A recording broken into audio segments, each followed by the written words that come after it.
Thai classical puppet of Sipatham Kamnaru would like to welcome to experience and generate into Thai culture. We will present with one of the most popular character names, Hanuman Chansaman.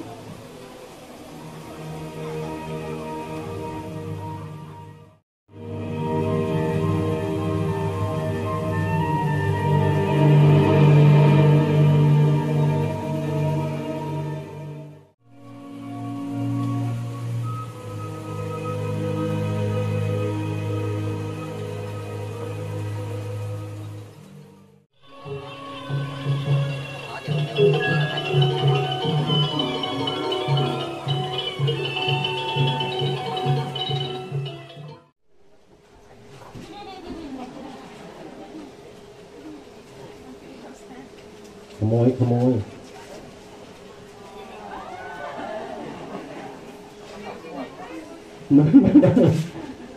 หมดแล้ว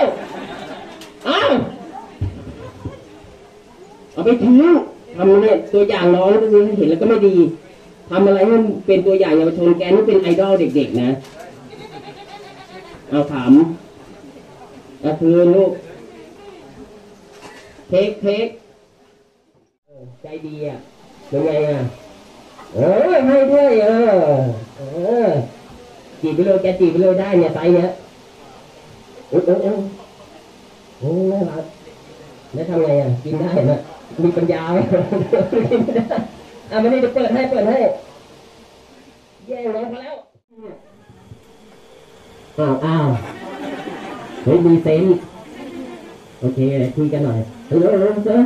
Where you come from? Thailand. What's your name? ฮะ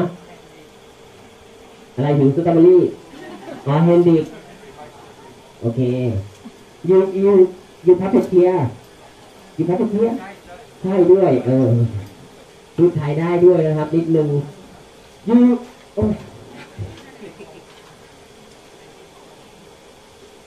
know what animal? ลิงyou acting ลิงโชว์ now you acting โชว์ก่อน acting ลิงนี่ลิงฮอลแลนด์นะฮะเป็นอย่างนี้นะครับแกได้ไหมแบบเนี้ยมันต้องได้เหมือนกันได้ลิงงั้นเดี๋ยวคุณให้ลิกตามเขา follow him โอเคเดี๋ยวให้เป็นแสดงเป็นอารมณ์ง่ายๆทำได้ไหมอ่ะนี่look this look it good rolling นี่ไลท์แฮนด์ทำไลท์แฮนด์นี่มังกี้สแคทนี่โอเคyou control slowly not control quickly no เดี๋ยวมันจะหลุดฮะรีโมทใช่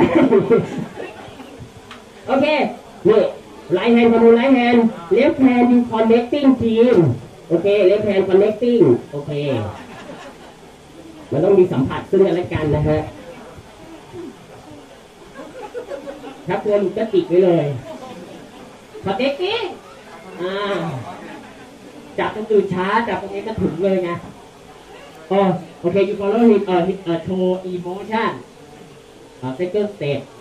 first bad second good bad and good โอเคไปไม่ได้มือเขาไม่ว่างเขาทำงานให้โหนี่เป็นงานรับผิดชอบสูงโอเคมา Lady first step bad motion ย่อสิย่อเห็นเขาย่อไหมย่อลงอย่างนี้โอเค Lady bad motion 1 2 3 go จะดูเบาๆสิครับผมเอาดิมึงไปหาอารมณ์อะไร no โอเคprofessional เขาบอกกับมืออาชีพใช่ไหมไม่มืออาชีพต้องรู้ก่อนเมื่อกี้อารมณ์อะไร what a feeling what a feeling นี่โชว์สบายเอาโชว์เอาดิเดี๋ยวถามอารมณ์รู้ไหมว่าแต่พี่นี่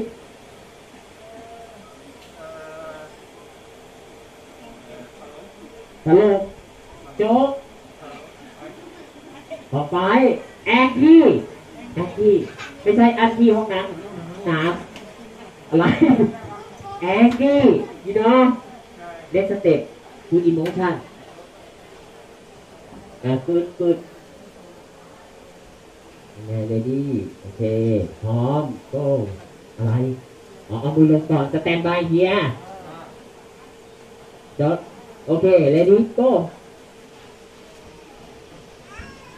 นี่ผิวอ่ะขี้หมาอะไรอ่ะ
ฝากทุกท่านด้วยนะครับ